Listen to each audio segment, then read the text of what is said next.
तुम्हारे दिमाग में एक अदृश्य दुश्मन बैठा है। एक ऐसा चोर जो बहुत खामोशी से तुम्हारे सबसे बड़े सपने, तुम्हारी सफलता और तुम्हारा वो भविष्य चुरा रहा है जो तुम्हारा हो सकता था। और सबसे डरावनी बात यह है कि तुम उसे जानते हो। तुम उसे हर दिन अपने बहुत करीब महसूस करते हो।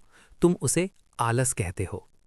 तुम्हारे अंदर बहुत बड़ा विजन है, तुम्हें अपनी मनपसंद जिंदगी जीनी है, लेकिन जब एक्शन लेने का समय आता है तो कोई अनदेखी जंजीर तुम्हें बांध लेती है।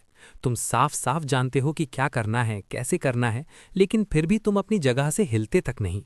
और फिर जब दिन खत्म होता है तो एक अजीब सी चुभन होती है, वो गिल्ट, वो घुटन, क्योंकि तुम्हें पता होता है कि तुम इससे कहीं ज्यादा के लायक हो।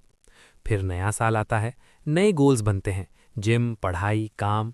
कुछ दिन तक सब एकदम परफेक्ट चलता है, लेकिन फिर वही पुराना अनचाहा मेहमान वापस लौट आता है। वो काम टालने की आदत धीरे धीरे तुम्हारी रोज की जिंदगी बन जाती है, और एक दिन तुम खुद से हार मानकर कह देते हो कि शायद मैं ही ऐसा हूं, शायद मैं ही पैदाइशी आलसी हूं। लेकिन आज एक बहुत कड़वा सच सुनो, तुम आलसी नहीं हो, तुम्हारे साथ एक बहुत बड़ा मनोवैज्ञानिक धोखा हुआ है। तुम असल में एक जाल में फंसे हो जिसे विज्ञान की भाषा में इनर्शिया कहते हैं। फिजिक्स का एक बहुत सीधा सा नियम है, जो चीज़ रुकी हुई है वो हमेशा रुकी ही रहना चाहती है। तुम्हारा दिमाग बिल्कुल यही खेल तुम्हारे साथ खेल रहा है। जब तुम सोचते हो कि तुम्हें एक बहुत बड़ा टास्क खत्म करना है तो तुम्हारा दिमाग एक शील्ड खड़ी कर देता है। वो उस काम को तुम्हारे सामने एक नामुमकिन पहाड़ बना देता है। असल में तुम्हारी असली लड़ाई उस काम से है ही नहीं, तुम्हारी लड़ाई सिर्फ उस काम को शुरू करने से है। तो इस इनर्शिया के जाल को कैसे तोड़ें? इसका सिर्फ एक ही तरीका है, अपने ही दिमाग को हैक करना। अपने पहले कदम को इतना छोटा कर दो कि तुम्हारे दिमाग को वो एक मजाक लगे। तुम्हें पूरा कमरा साफ नहीं करना है, सिर्फ एक गाना चलाओ और 2 मिनट के लिए जो सामने दिखे उसे अपनी जगह पर रख दो। तुम्हें घंटों बैठकर पढ़ाई नहीं करनी है, बस अपनी जगह पर बैठो और 2 मिनट के लिए नोट्स खोलकर देख लो, सिर्फ 2 मिनट। और ठीक इसी पल वो जादू होता है।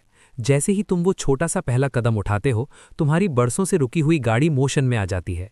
एक बहुत भारी पत्थर को अपनी जगह से हिलाना सबसे मुश्किल होता है, लेकिन एक बार अगर वो लुढ़कने लगे तो उसे रोकना नामुमकिन हो जाता है। तुम्हारा वो 2 मिनट का छोटा सा एक्शन एक मोमेंटम बन जाता है, और फिर वो मोमेंटम तुम्हें खुद आगे खींचता है। तुम्हारी खोई हुई एनर्जी और फोकस अपने आप वापस लौट आते हैं। तुम्हें मंजिल तक जाने वाली पूरी सीढ़ी देखने की कोई ज़रूरत नहीं है, बस उस सीढ़ी के पहले कदम पर अपना पैर रख दो। क्योंकि असली सच तो ये है कि तुम कभी आलसी थे ही नहीं, तुमने बस शुरू करना भूल लिया था।